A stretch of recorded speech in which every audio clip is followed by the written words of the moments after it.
तो हेलो दोस्तों, मेरा नाम है कुमार सिकेन और आप देख रहे हैं एकलव्य स्टडी पॉइंट। तो सर वीडियो हम देखने वाले हैं औद्योगिकरण का युग, जो कि है आपका चैप्टर नंबर 5 और इसका है पार्ट नंबर 1 क्लास 10th के बच्चों के लिए हिस्ट्री सब्जेक्ट से।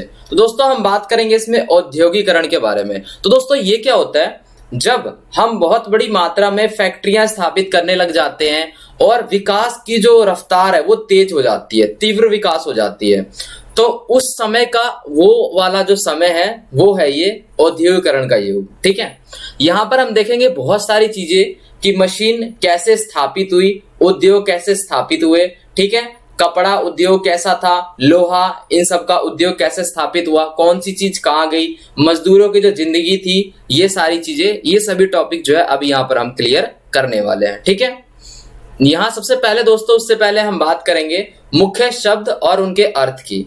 ऐसे कुछ शब्द जो कि थोड़े कठिन होते हैं, उनका मतलब समझते हैं। सबसे पहले है प्राच्य। प्राच्य क्या होता है दोस्तों? प्राच्य भूमध्य सागर के पूर्व में एक है देश, उस देश को कहते हैं।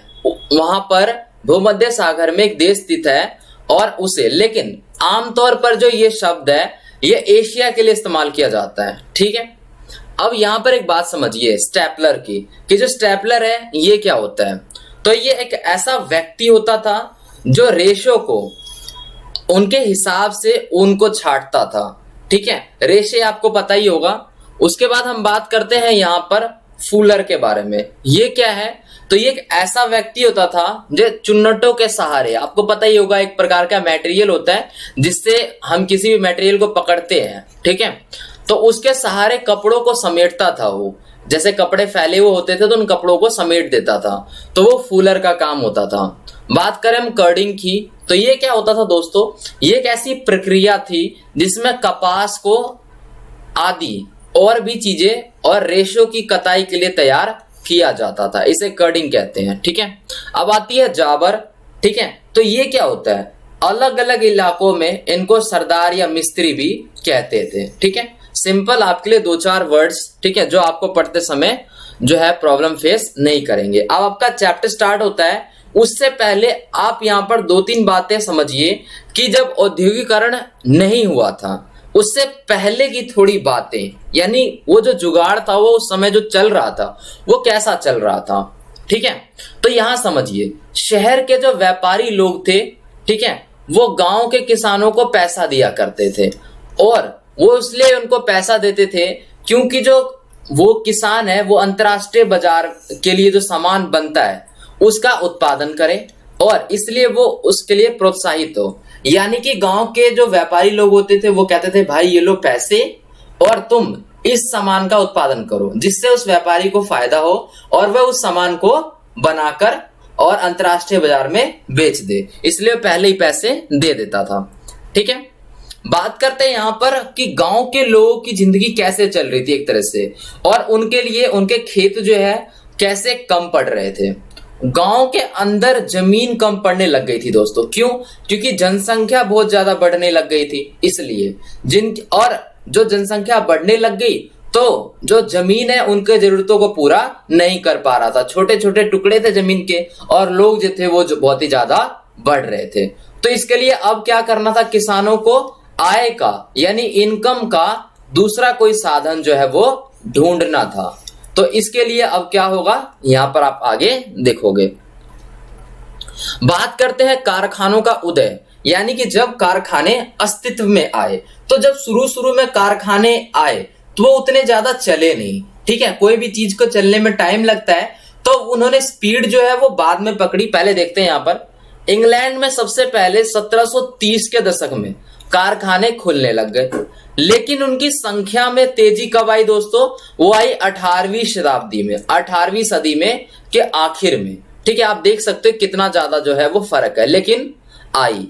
यहां पर हम बात करते हैं कि 1760 में ब्रिटेन अपने कपास उद्योग की जरूरतों को पूरा करने के लिए कितना उसको कपास की जरूरत थी। ठीक है, ब्रिटेन को क्या था? कपास उद्योग लगा हुआ था ब्रिटेन के अंदर। ठीक है, और उसको अपने कपास उद्योग के लिए किसकी जरूरत है? कच्चे कपास की जरूरत है, जिससे वो अपना कोई जो है पक्का मटेरियल है वो बनाएगा, फाइनल गुड्स तैयार करेगा।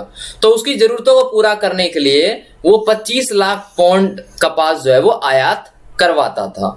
लेकिन यह संख्या बहुत ही ज्यादा बढ़ गई। क्यों बढ़ गई?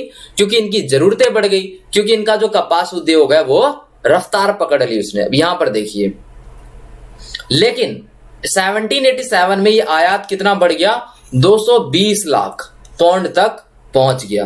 अब इतने तगड़े वृद्धि का कारण क्या है? ये वृद्धि उत्पादन की प्रक्रिया में कई सारे जो बदलाव हुए थे, परिवर्तन हुए थे उत्पादन की प्रक्रिया में, इसलिए ज्यादा कच्चे माल की जरूरत पड़ गई थी। ठीक है, बात करते हैं हम यहां पर कारखानों के खोलने से दोस्तों बहुत सारी दिक्कत आई, तो बहुत सारे फायदे भी हुए। ठीक है, तो यहां पर पहले हम यहां पर फायदे देखते हैं कि फायदा क्या हुआ। कारखानों के खोलने से कई फायदे हुए। उनमें से एक है श्रमिकों की कार्यकुशलता, यानी एक श्रमिक है, ठीक है, और वो काम कर रहा है, लेकिन उसकी कार्यकुशलता कब बढ़ गई? जब उस बंदे के साथ एक मशीन और अटैच कर दी गई। ठीक है, तो मशीनों की सहायता से जो उसका काम था वो बढ़ गया। मान के चलो किसी चीज के पहले पूरे दिन में 50 पैकेट बनाता था, ठीक है, तो अब मशीनों की सहायता से वो 200 पैकेट जो है वो तैयार करने लग गया था। यानी उसके काम करने की जो कार्यकुशलता है वो बढ़ गई। दूसरी बात, जो पैकेट बनाता था 50, वो हाथों से बनाता था तो उसमें वो क्वालिटी नहीं थी, लेकिन अब मशीनों से बना रहा है तो थोड़ी बहुत क्वालिटी जो है वो भी बढ़ गई। तो यहां देखिए, श्रमिक जो है अधिक मात्रा में उत्पाद बनाने लग गए थे, जो भी वो बना रहे थे, और वो उत्पाद की जो गुणवत्ता है, जो क्वालिटी है, वो भी अच्छी होने लग गई, बढ़ने लग गई। ठीक है, यहां से हम बात करते हैं कारखाने में एक और फायदा हुआ दोस्तों। देखिए, पहले क्या है, कारखाने नहीं थे, तो कारखाने नहीं होंगे तो क्या होगा, उन वर्कर्स को काम बांट दिया जाएगा और वो अपने जगह जहां भी उनको काम करना है वो वहां पर जाके अपना काम करेंगे कच्चे माल को लेकर। ठीक है, मान के चलो अपने घर में ही कर रहे हैं, कहीं पे कर रहे हैं, तो उन पे निगरानी नहीं रख सकते। ठीक है, या उनको ये नहीं बता सकते कि तुम जो ये काम कर रहे हो यहाँ पर मिस्टेक है, या उनको उस प्रोडक्ट जो प्रोडक्ट बना रहे हैं उसकी क्वालिटी के ऊपर ध्यान नहीं रख सकते। तो ये सारी चीजें जो है पहले नहीं कर सकते थे। लेकिन जब कारखाने खुले तो सारी प्रक्रिया क्या है, एक छत के नीचे होने लग गई। ठीक है, अब एक छत के नीचे होने लग गई तो इसकी वजह से उत्पादन प्रक्रिया में क्या हो गई, निगरानी रखने लग गए। जो बंदे थे, जो मालिक थे, वो निगरानी रखने लग गए, गुणवत्ता पर ध्यान देने लग गए कि मेरा सामान भाई तुम दिखाओ तो आखिरकार बना कैसे रहे हो। ठीक है, क्योंकि उसी के अंडर में है, वो उसी के पास बना रहे मजदूर, ध्यान रखने लग गए। मजदूरों पर भी नजर रखने लग गए कि भाई कोई मजदूर पूरा काम कर रहा है कि नहीं कर रहा है। ठीक है, तो ये सारी चीजें भी संभव हो गई जो कि पहले असंभव थी। ठीक है, यहां हम बात करते हैं औद्योगिक परिवर्तन की रफ्तार, यानी जब उद्योग लगे तो उसका कैसी रफ्तार हुई, मतलब परिवर्तन तो हुआ, लेकिन क्या एक ही बार में हो गया, कि टाइम लगा थोड़ा थोड़ा, कि बहुत साल बाद हुआ।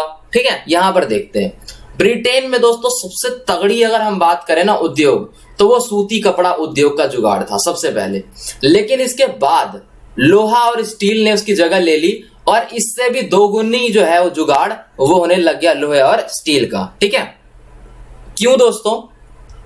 क्योंकि रेलवे लाइन का जो जुगाड़ है वो आने लग गया, रेलवे लाइन बिछाने का काम शुरू हो गया। तो उसमें क्या हुआ, लोहे का मांग हो गई, स्टील की मांग हो गई, ये सभी चीजें धातु, तो ये सबसे ज्यादा गतिशील उद्योग जो है वो बन गए उस समय के।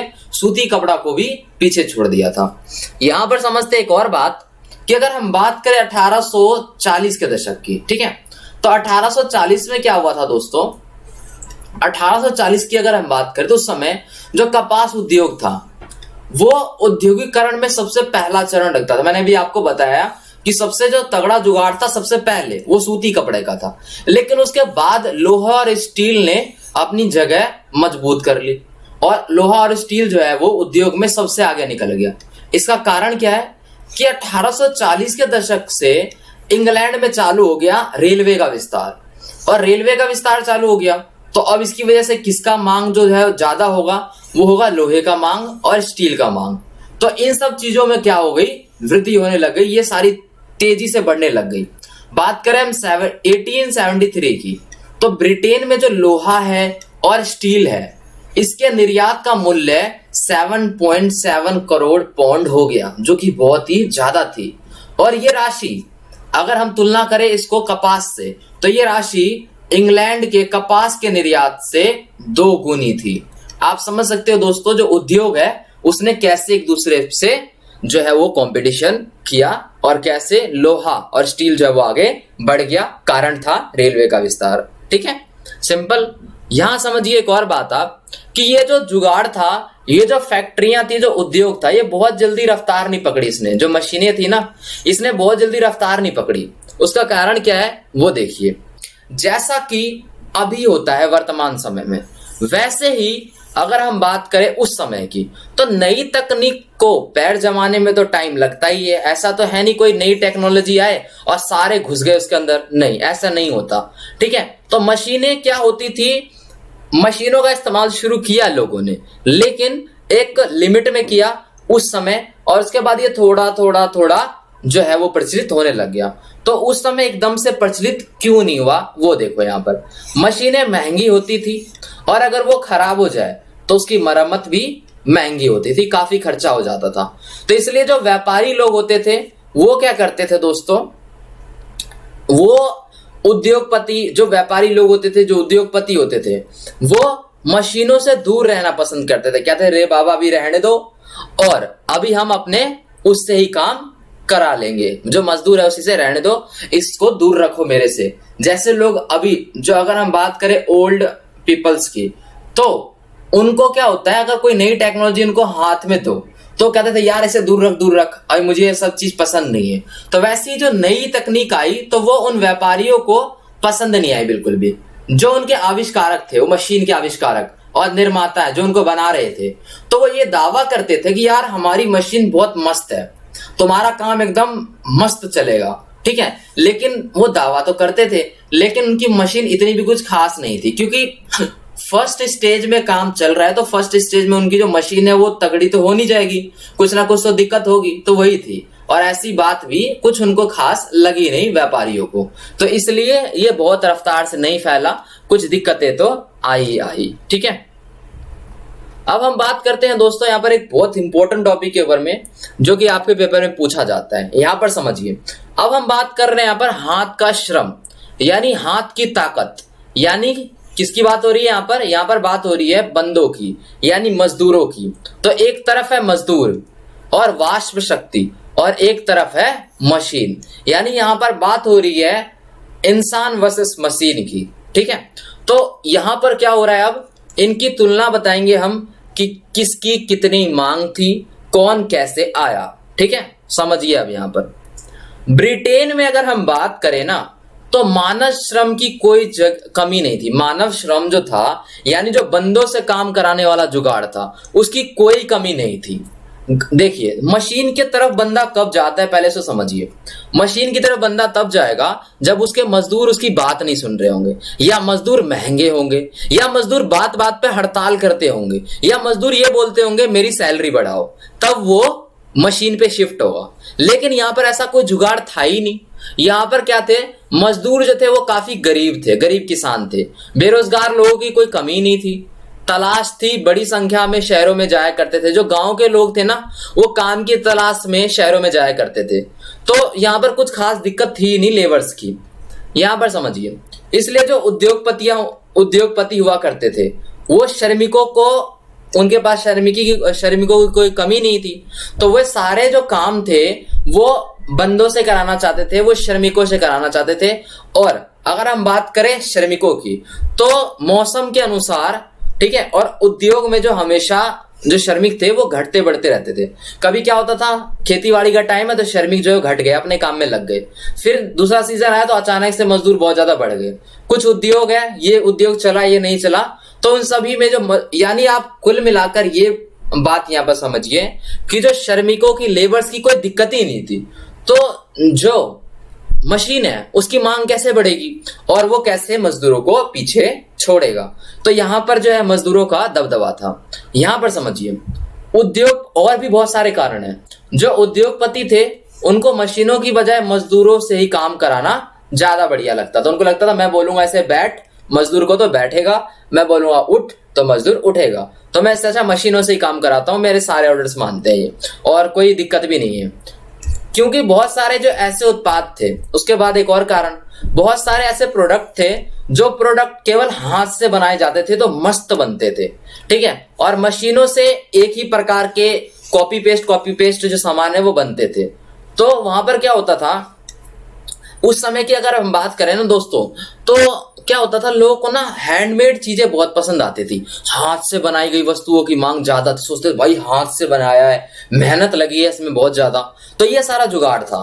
तो उस समय में जो मशीन थी वो क्या करा करती थी, सिंपल कॉपी पेस्ट सामान जो है बनाया करती थी, जैसे अभी बनाती है। तो उस समय के लोगों को हाथ से बनी हुई चीजें ज्यादा पसंद आती थी।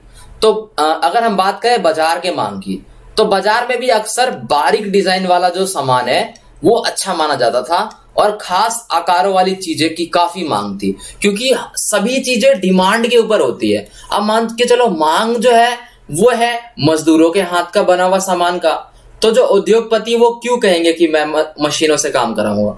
तो ऐसा कुछ जुगाड़ जो है वो चलता रहता था। अगर हम बात करें यहां पर एक और पॉइंट के ऊपर में, तो ब्रिटेन के जो उच्च वर्ग थे, यानी आपको पता ही होगा जो उच्च वर्ग होते हैं, जो अमीर बंदे होते हैं, ठीक है, तो उन अमीर बंदों की भी मांग थी कि भाई तुम जो सामान मुझे दे रहे हो वो हाथ से बनी हुई होनी चाहिए। हाथ से बनी हुई में ज्यादा मेहनत लगती है, तो हाथ से बनी हुई दो। तो उच्च वर्ग के लोग हो गए, कुलीन वर्ग हो गए, पूंजीपति लोग हो गए जिनके पास बहुत पैसे थे, तो वह भी कहते थे कि मुझे हाथ से बनी हुई चीजें ज्यादा पसंद है कंपैरिजन वो मशीन से बनी हुई चीजों से। ठीक है दोस्तों, तो यहां पर समझ में आ गया होगा आपको। यहां पर चलते हैं। अगर कुछ देश ऐसे भी थे जो मशीनों को प्राथमिकता दे रहे थे, मजदूर उनको पसंद नहीं थे, लेकिन वो बात ब्रिटेन में नहीं थी, वो बात कहीं ना कहीं आप कह सकते हैं अमेरिका में थी 19वीं शताब्दी में।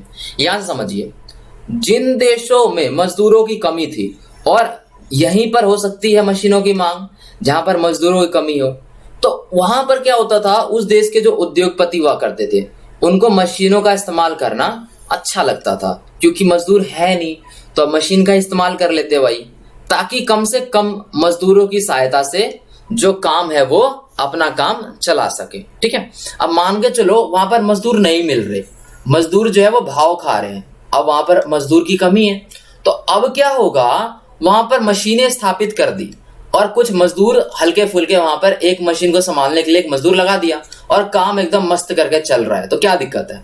तो ऐसी जो सिचुएशन है वो 19वीं सदी में अमेरिका में हुई थी, और ये स्थिति अमेरिका में हुई थी, लेकिन ऐसी स्थिति ब्रिटेन में नहीं हुई थी। ब्रिटेन में आपको मैंने अभी बताया कि ब्रिटेन में तो मजदूरों की कमी नहीं थी।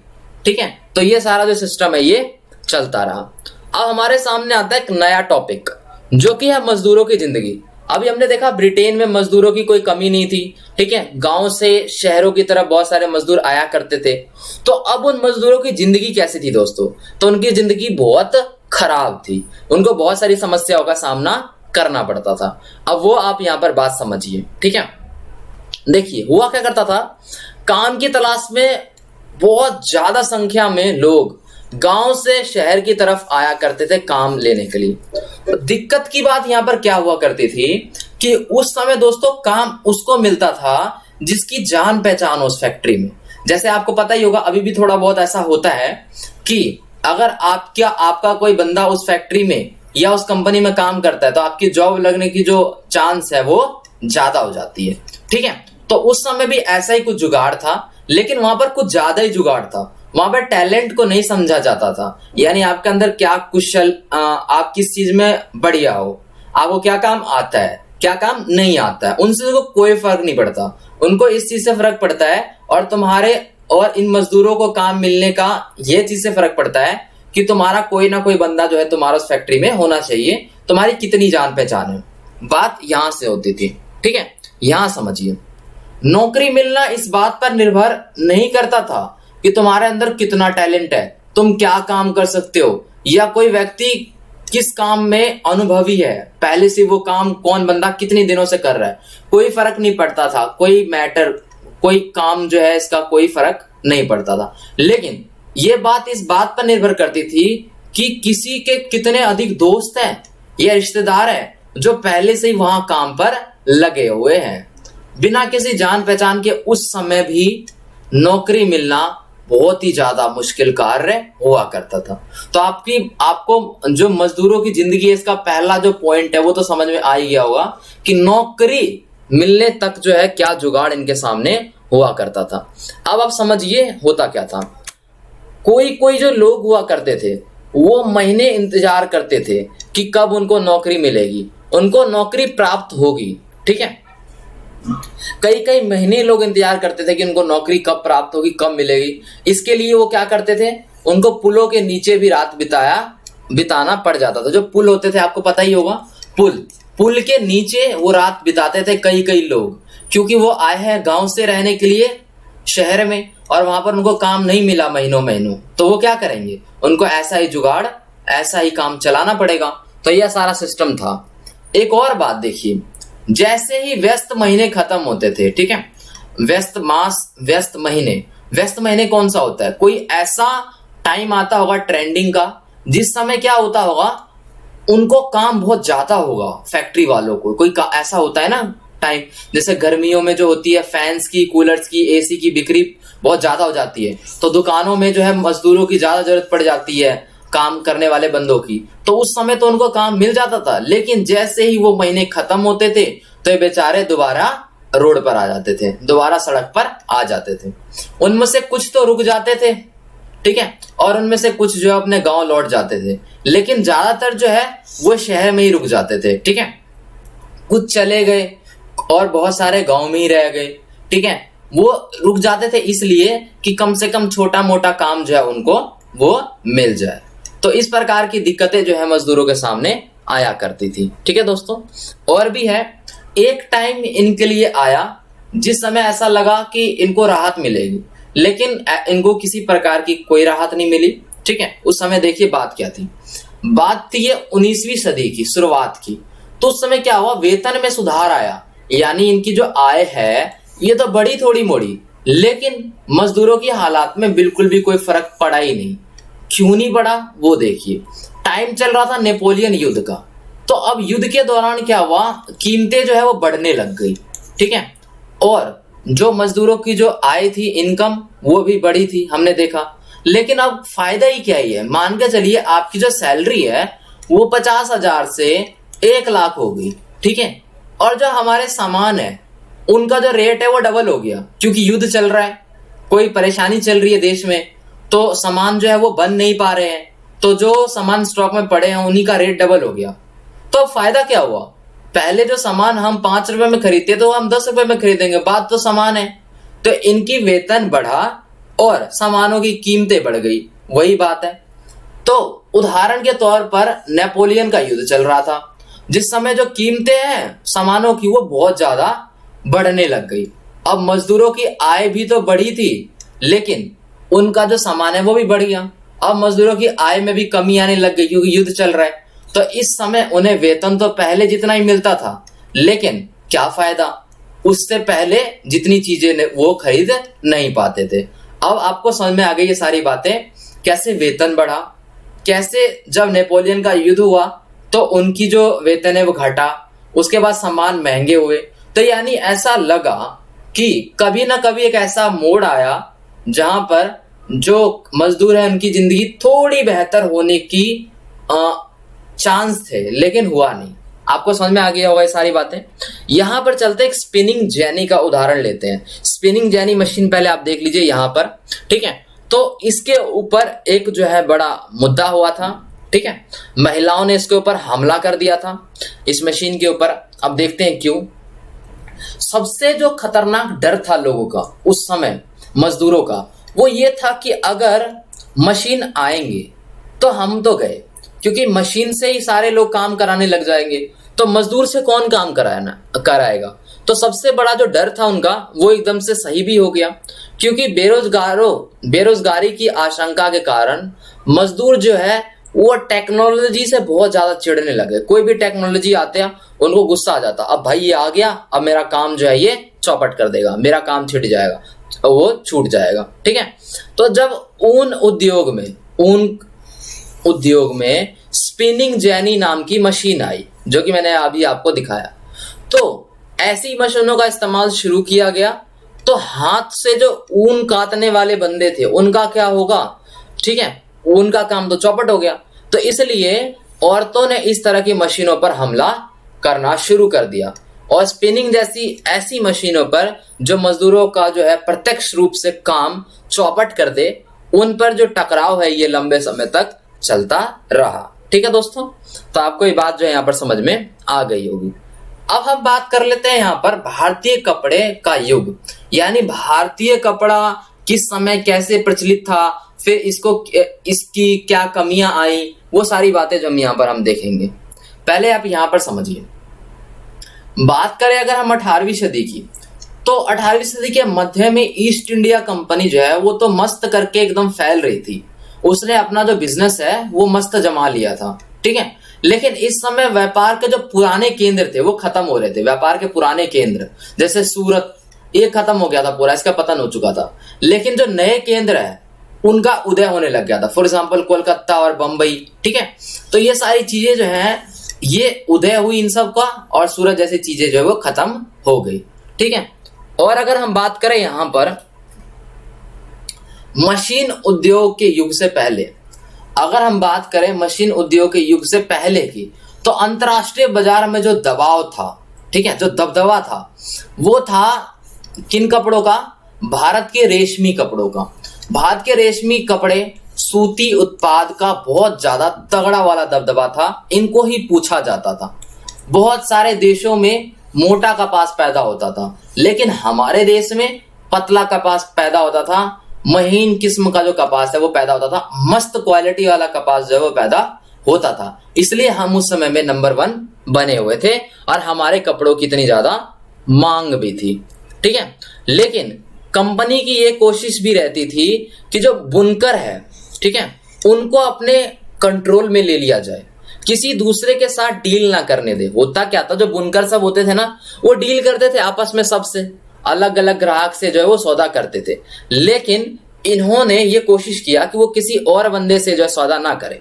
तो अब इसके लिए क्या करेंगे, इन्होंने एक सिस्टम अपनाया। उस सिस्टम का नाम था एडवांस सिस्टम। सिंपल है, नाम से तो चल रहा है कि मैं तुम्हें पहले ही सामान के इतने पैसे दे दूंगा और फिर तुम ये सामान मुझे दोगे। अब मान के चलो आप व्यापारी हो और आपसे किसी बंदे ने डील कर ली कि भाई अब तेरा 2 लाख का सामान है और मैं तुझे 1 लाख रुपए एडवांस देता हूं, तो आप क्या दूसरे किसी बंदे को सामान दोगे? नहीं दोगे, वो सामान आपके लिए बुक हो गया। तो इसी में इन लोगों ने ये सौदा करने का जो तरीका है इसको खत्म किया और उन्होंने एक मस्त जुगाड़ लाया, वो था एडवांस सिस्टम। एडवांस सिस्टम का सहारा लिया, लेकिन ये सिस्टम बुनकरों के लिए बहुत ही खतरनाक साबित हुआ। इस सिस्टम के तहत बुनकरों को क्या हुआ, कच्चे माल खरीदने के लिए कर्ज दिया जाता था, ठीक है। कच्चा माल, जो भी सामान ये बनाते थे उसके कच्चे माल को खरीदने के लिए जो है कर्ज दिया जाता था। लेकिन जब कोई बुनकर कर्ज लेता था तो वह इस बात के लिए विवश हो जाता था कि भाई अब मैं क्या करूंगा, मैंने तो उससे कर्ज ले लिया है, अब मुझे जो सामान है वो उसी को बेचना पड़ेगा। वो किसी दूसरे व्यापारी को अपना सामान जो है वो नहीं बेच सकता था। तो अब इसके लिए दिक्कत हो गई। तो ये एडवांस सिस्टम बुनकरों के लिए बहुत ही जो है घातक सा साबित हुआ और बुनकरों को कर्ज जाल के अंतर्गत फंसा दिया गया, ठीक है। तो इसके लिए बुनकरों की जो स्थिति है वो बहुत दयनीय हो गई। कैसी हो गई, अगर हम बात करें कर्नाटक की और बंगाल की, तो यहाँ के जो बुनकर थे वो तो अपना जो घर बार है वो सभी चीजें छोड़कर भागने लग गए, ठीक है। अपना गांव छोड़ दिया, अपना घर छोड़ दिया, सारे जो चीजें हैं वो छोड़कर भागने लग गए। उनकी स्थिति इतनी खतरनाक हो गई और वो कर्ज जाल में इतनी बुरी तरह से फंस गए थे। कई बुनकर जो थे उन्होंने एडवांस लेने से मना कर दिया, कहा मैं नहीं ले रहा भाई एडवांस, ठीक है। तो एडवांस लेने से मना कर दिया और काम छोड़कर खेती में लगने शुरू हो गए कि अब मैं नहीं कर रहा है सारे काम, अब मैं अपनी पहले वाला जुगाड़ में लग जाता हूं, मैं अपनी खेती जो है उसे करने लग जाता हूं। तो ये सारा सिस्टम जो है होने लग गया, ठीक है। अब हम बात करते हैं एक दूसरे इंटरेस्टिंग टॉपिक के ऊपर में, जो कि है आपका भारत में मैनचेस्टर का आना। ये क्या था दोस्तों, आप इसको समझिए, बहुत ही ज्यादा इंपॉर्टेंट है ये। अगर हम बात करें 1772 की, तो ईस्ट इंडिया कंपनी के जो अफसर थे एक हेनरी पतुलो, उन्होंने एक बात कही थी। क्या बात कही थी? उन्होंने कहा था ना, भारतीय कपड़ों को कोई पीछे नहीं छोड़ सकता, ठीक है, क्योंकि भारत का जो सामान है वो है इतना बेहतर। इन्होंने ये बात कही, भारतीय कपड़ों की मांग कभी कम नहीं होगी, क्योंकि दुनिया के किसी भी और देश की तुलना में भारत बहुत अच्छा सामान बनाता है, बहुत तगड़ा सामान बनाता है। भारत को कोई पीछे नहीं कर सकता, लेकिन भारत को पीछे किया गया। ठीक है, मैनचेस्टर मशीन से बनने हुए जो कपड़े थे उन्होंने भारत को पीछे छोड़ दिया, भारत के कपड़ों को पीछे छोड़ दिया। कैसे, क्या ट्रिक थी, क्या जुगाड़ था, क्या जुगाड़ अपनाया गया, वो देखो आप यहाँ पर। 19वीं सदी की अगर हम बात करें तो उसकी शुरुआत में भारत कपड़ा निर्यात जो था उसमें गिरावट आने लग गया। ठीक है, और ये गिरावट लंबे समय तक चला। ये नहीं कि एक बार गिरावट आई फिर उठ गए, फिर गिरावट आई फिर उठ गए, नहीं, गिरावट आई तो आती गई बहुत लंबे समय तक। उसका कारण क्या था ये आपको समझना है कि अचानक से भारत जो है नंबर 1 पे, इसका जो सामान है पूरे दुनिया को पसंद आता था, और अचानक से कैसे इसकी डिमांड जो है नीचे की तरफ गिरने लग गई, वो यहां पर समझिए। अगर हम बात करें 1811 और 12 की, तो सूती माल का जो हिस्सा था, सूती माल कपड़ों का जो हिस्सा था वो कुल निर्यात में 33% था। सभी निर्यातों को अगर हम मिलाए ना तो 33% था, लेकिन 1850 में 3% रह गया। आप समझ सकते हो कितना ज्यादा नीचे की तरफ जो इसका ग्राफ वो आया था। अब क्यों आया था, उसके पीछे प्लानिंग थी, उसके पीछे ब्रिटेन वालों की कुछ जुगाड़ था, वो देखते हैं यहाँ पर। इसके पीछे कारण था कि जो ब्रिटेन के निर्माता थे उन्होंने सरकार पर दबाव डाला। क्या दबाव डाला? उन्होंने कहा जो आयातित कपड़े हैं, ठीक है, जो सामान है वो आ रहा है यहाँ पर, वो जो कपड़े हैं उन पर तुम आयात शुल्क लगा दो, यानी इस पर टैक्स लगा दो। अब टैक्स लगाने से क्या हुआ, हमारे जो कपड़े थे उनका जो दाम है, जो रेट है वो बढ़ गया, तो आयात शुल्क लगा दिया, जिससे मैनचेस्टर की जो मशीन है उनमें बने कपड़े की जो प्रतिस्पर्धा के बिना ही इंग्लैंड में मस्त करके वो बिक सकता था। देखिए हुआ क्या, जो हमारे कपड़े मस्त एकदम बिक रहे थे सस्ते तौर पे, एक वैल्यू फॉर मनी पर, उस पर टैक्स लगा के उसको कर दिया महंगा हमारे कपड़े को। और उनके जो खुद के कपड़े थे मैनचेस्टर की मशीन से बने हुए कपड़े, वो कपड़े क्या हुए, वो सस्ते पड़ गए। क्यों? पहली बात तो मशीन से बन रहे, दूसरी बात उस पर टैक्स नहीं है। तो अब 2 ऑप्शन बन गए बंदों के पास, एक बन गया हमारे कपड़े जो कि महंगे हो गए उनके लिए, और एक हो गए उनके कपड़े जो उनके लिए सस्ते हो गए। ठीक है, तो सबसे पहले तो ब्रिटेन में ही हमारे कपड़ों को मूंगी खानी पड़ी, क्योंकि ये इतना महंगा ही हो गया था। तो जो मैनचेस्टर की मशीन से बने हुए कपड़े थे वो बिना किसी कंपटीशन के आराम से मार्केट में बिकने लग गया, उसे किसी प्रकार की कोई दिक्कत ही नहीं आई। लेकिन अगर हम बात करें यहाँ की भी, तो उन्होंने ईस्ट इंडिया कंपनी पर भी दबाव डाला, जिससे ब्रिटिश कपड़ों को भारतीय बाजारों में ही बेचने लग गए। अब वो अपने यहाँ तो सुधार ली उन्होंने जुगाड़, अब हमारे यहाँ भी कब्जा करने लग गए व्यापार में। कैसे करने लग गए? भारत में हाथ से बने सूती कपड़ों की तुलना में वही जुगाड़ अपनाया उन्होंने। तो भारत में जो हाथ से बने हुए कपड़े थे मैनचेस्टर की तुलना में वो बहुत ही ज्यादा सस्ते होते थे। उनका सामान सस्ता, हमारा सामान महंगा। उनका सामान मशीन से बना हुआ, हमारा सामान हाथ से बना हुआ। उनका सामान का जो डिमांड है अगर वो ज्यादा हो तो जल्दी सप्लाई कर सकते हैं, लेकिन हमारे में तो टाइम लगेगा। ठीक है, तो ये सारा जुगाड़ हुआ जिसकी वजह से जो प्रतिशत में गिरावट थी वो हुई। ठीक है, इसलिए बुनकरों का मार्केट शेयर बहुत ही तगड़े वाला नीचे गिर गया। ठीक है, और 1850 तक आते आते भारत के सूती कपड़े का जो अधिकांश केंद्र था जो कि बहुत ही तगड़ा था, उसमें बहुत तगड़ी वाली गिरावट आ गई। ठीक है, तो ऐसे हुआ, यहाँ पर आपको समझ में आ गई होगी सारी बातें। यहाँ पर अपनी वीडियो हम समाप्त करते हैं, और इससे आगे की जो वीडियो होगी पार्ट 2, उसमें आपका पूरा का पूरा चैप्टर कंप्लीट करा दिया जाएगा। वीडियो पसंद आ गई तो आप कर सकते हैं एक लाइक, ठीक है, और कमेंट करके आप हमें बता सकते हैं आपको जो हमारी वीडियो है कैसे लगी। शेयर कर सकते हैं, साथ सब्सक्राइब कर दें हमारे चैनल को। बगल में बेल नोटिफिकेशन आइकन आपको दिख रहा होगा, आप उसे प्रेस कर सकते हैं, इससे नई वीडियो की जो नोटिफिकेशन है आप तक पहुंचती रहेगी। तो धन्यवाद दोस्तों।